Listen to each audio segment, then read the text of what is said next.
In this stretch of the ocean, dawn does not bring hope, it brings execution. The date is October 20-3rd, 1940-4. The time is 5:30 in the morning. West of Palawan Island in the Philippines, the black surface of the sea heaves with a silence that feels like death itself. If you could hover above this abyss at that precise moment, you would witness one of the most surreal, suffocating scenes in the entire Pacific War. This was not merely the prelude to a naval battle, it was the sound of an empire collapsing. In the gray light of this specific morning, the glory and dignity of the Imperial Japanese Navy, built with blood and treasure over 40 years, would be utterly shattered in the span of just 20 minutes. This was not a fight, it was an assassination. And deep beneath the waves, two silent killers had already unlocked their safety catches. Welcome back to the channel. Today we are not looking at dry strategic maps or textbook diagrams. We are zooming in on the exact micro-second, where the outcome of the Pacific War was truly sealed.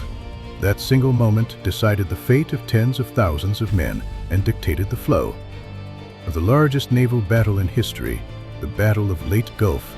Let us turn the clock back to that dawn, thick with the smell of salt, blood, and heavy fuel oil. To understand the sheer desperation of this moment, we must look at the chips on the table. By October 1940-4, the once-invincible Empire of Japan was a cornered beast, bleeding out, from the rotting jungles of the Solomons to the deep blue of the Marianas. The absolute national defense zone had been torn to shreds by the relentless Americans. Captured, acted like a tourniquet, cutting off another artery of the empire. They lost airfields, they lost ports, but most fatally, they lost the shipping lanes. The oil resources of Southeast Asia, the black blood that kept the war machine running, were being cut off from the Japanese home islands.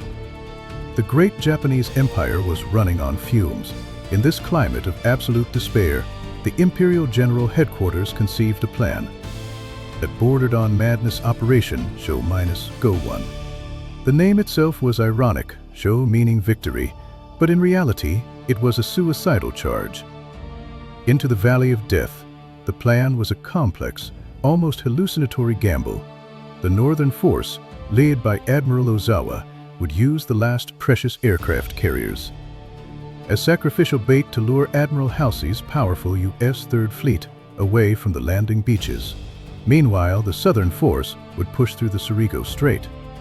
But the killing blow that was assigned to the Center Force, the 1st Diversion Attack Force, commanded by Vice Admiral Takao Kurita. This fleet was a monster.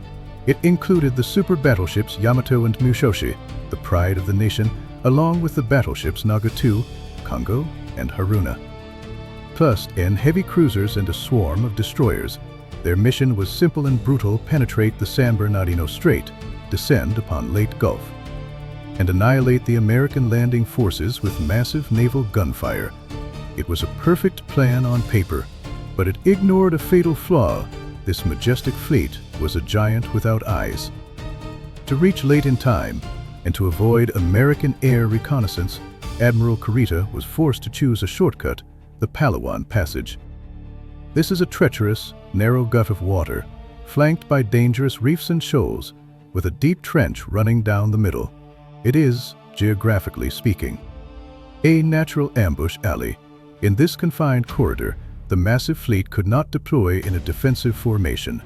They were forced to sail in a long, vulnerable column.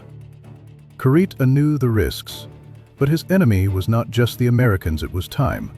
He had to race against the clock. To maintain speed, he ordered complete radio silence. And, fatally, he ordered the ships to stop zigzagging. That single come and turned a fleet of 70 warships into a parade of ducks in a shooting gallery. And in the shadows of that gallery, the executioners were waiting. Two American submarines, the USS Darter and the USS Dace, were patrolling the passage. These were not just submarines, they were apex predators in their element. Commanding the Darter was Commander David McClintock, and commanding the Dace was Commander Blade Unclaggett. On the radar screen of the Darter, shortly after midnight, a blip appeared. then another. Then the screen lit up like a Christmas tree. McClintock could not believe his eyes. The radar return was so massive it looked like a land mass moving across the ocean. It was the center force. In the cramped, sweat-filled conning tower of the 2,000-ton submarine, the air grew heavy, they were airing at over 500,000 tons of enemy steel. McClintock did not hesitate. He broke radio silence, a move that shattered the Japanese element of surprise and sent a priority message to Halsey. Many ships, course northeast, speed 16 knots. The secret was out, but for the Japanese sailors in the Palawan Passage, the nightmare was just beginning. The time ticked to 5 o'clock. The sea remained pitch black. The Japanese ships, lacking effective radar, were essentially blind, sailing into the void. The American submarines, however, had the God's eye view of radar. McClintock and Claggett made a tactic decision that was as reckless as it was brilliant. They would attack on the surface. To keep up with the fast-moving cruisers, they could not dive. They would run on their diesel engines. Using the darkness as a cloak, racing alongside the Japanese fleet like wolves running amidst a herd of buffalo. Can you imagine the tension? For hours, they shadowed the fleet. The roar of the Japanese destroyers' propellers would have been deafening through the hull. One mistake, one lookout spotting their wake, and they would be shredded by gunfire. But the Japanese lookouts, renowned for their night vision, saw nothing. The technological gap, radar versus eyes, was about to claim its first victims. McClintock on the darter maneuvered into position. Through his night periscope, he saw a sight that would haunt a sailor's dreams. Less than 1,000 yards away, massive silhouettes blocked out the stars. He had targeted the lead ship of the heavy cruiser column. He did not know it yet. But he was looking at the Atago, Kurita's flagship. The Atago was a floating fortress, a Takao-class heavy cruiser with a bridge structure as tall as a skyscraper, designed to command fleets. Inside the bridge stood Admiral Kurita, the man holding the fate of the operation. He had no idea that 900 yards off, his port bow, a finger was tightening on a trigger. Fire one. The command unleashed hell. 6 Mark 14 torpedoes hissed out of the tubes. At this point, blank range, there was no need for complex drag-animator. It was a knife fight in a phone booth. The first torpedo slammed into the Atago's starboard side, directly under the bridge. The explosion was not just a sound. It was a physical blow that shook the ocean floor. A pillar of fire erupted into the night sky, blinding in its intensity. Then came the second, the third, the fourth. The Atago was being disemboweled. The first hit had ignited the forward magazine. The resulting blast was catastrophic. The heavy armor plating of the cruiser, designed to deflect shells, was ripped apart like wet paper. From the inside out, on the bridge, Admiral Kurita was thrown violently as the ship shuddered. The lights died instantly. Then came the horror of the steam. High-pressure steam pipes burst, filling the corridors with scalding white death, cooking men alive where they stood. The screams whirred round out by the groaning of twisting metal. The ship began to list, 20 degrees, then 40. The massive pagode, a mast tilted toward the black water. Kurita, the commander of the most powerful surface force left in the Japanese Navy, was reduced to a helpless survivor, scrambling over oil-slicked railings, plunging into the dark, toxic waters of the Pacific. Around him, his flagship, a vessel that had symbolized imperial power for nearly 2 decades, was dying. It took only 20 minutes for a 13,000-ton Leviathan to vanish, 360 men. The fleet's communication codes, the charts, the common structure, all dragged down into the crushing depths.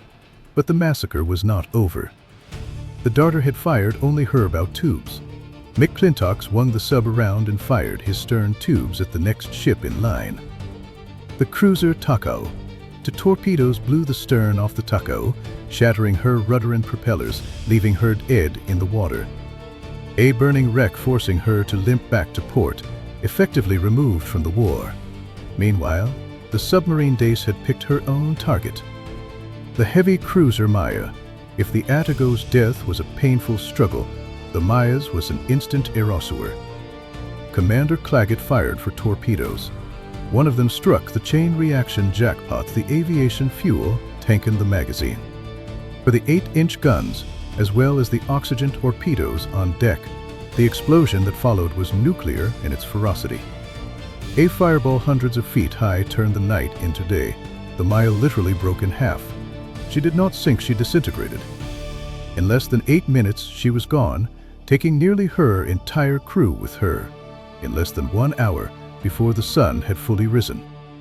Admiral Kurita's center force had lost 3 of its most powerful heavy cruisers, 2 sunk, 1 crippled, but the material loss was nothing compared to the psychological devastation. Imagine Kurita, fished out of the oil-covered water by a destroyer, shivering, wet, humiliated. He was transferred to the battleship Yamato, but the damage was done. The invincible aura of the Imperial Navy was broken. The fleet was now a group of terrified survivors. Every wave looked like a periscope, every shadow looked like a torpedo wake. The ships broke formation in panic. The command structure was in chaos. Kurita, physically and mentally traumatized, had drowned in that water. The man who climbed onto the Yamato was a shell, consumed by caution and fear. History tells us that the Japanese defeat at Lake Gulf was inevitable, but the seeds were sown in that dark channel. The ambush stripped the Japanese of their eyes, their ears, and their nerve. But the tragedy of the center force had a second act. If the submarines were the assassins of the deep. The next day brought the executioners from the sky. On October 24th, the surviving ships entered the sea by sea. The weather was clear, the water calm, but the sky was about to fall. Admiral Halsey's Third Fleet had launched wave after wave of aircraft. Hellcats, Avengers, held Ivers. Hundreds of them. They swarmed over the Japanese fleet like angry hornets. Their target was the Musashi, the sister ship of the Yamato, the Beast. The Japanese believed she was unsinkable. They believed her armor, the thickest ever mounted on a warship, could withstand anything. They were wrong. The American pilots were relentless. They concentrated their fury on this one giant. Torpedo after torpedo slammed into her hull. Bomb after bomb ravaged her decks. The Musashi absorbed punishment that defies belief. An estimated 19 torpedoes and 17 bombs. She kept moving, kept firing her guns, her massive 18-inch turrets roaring in defiance. Using San-Shiki anti-aircraft shells that filled the sky with fireworks but hit nothing. Inside the Musashi, it was a scene from hell. Water flooded the boiler rooms. The damage control teams fought a losing battle against the rising sea. Finally, the laws of physics took over. The great ship, the symbol of the Empire's industrial might, rolled over. As she capsized, her internal machinery tore loose. Her boilers exploded, and she slipped beneath the waves, taking over 1,000 men to the bottom. From the bridge of the Yamato, Kurita watched his sister ship die. First the Atago, now the Musashi. The message was clear: the age of the battleship was over. The age of the samurai spirit, overcoming steel, was a lie. The sinking of these ships was the death knell of the Empire. It was not just metal sinking, it was an idea. The idea that Japan could stand against the modern, industrial might of the United States. Was drowned in the sea by sea. When we look back at those 48 hours in October 1944, we do not just see a battle. We see the ruthless efficiency of modern warfare crushing the romanticism of the past, the radar that spotted them in the dark, the submarines that struck without warning, the aircraft that swarmed like locusts. This was the new reality. Today, the wrecks of the Atago and Maya lie in the deep darkness of the Palawan Passage.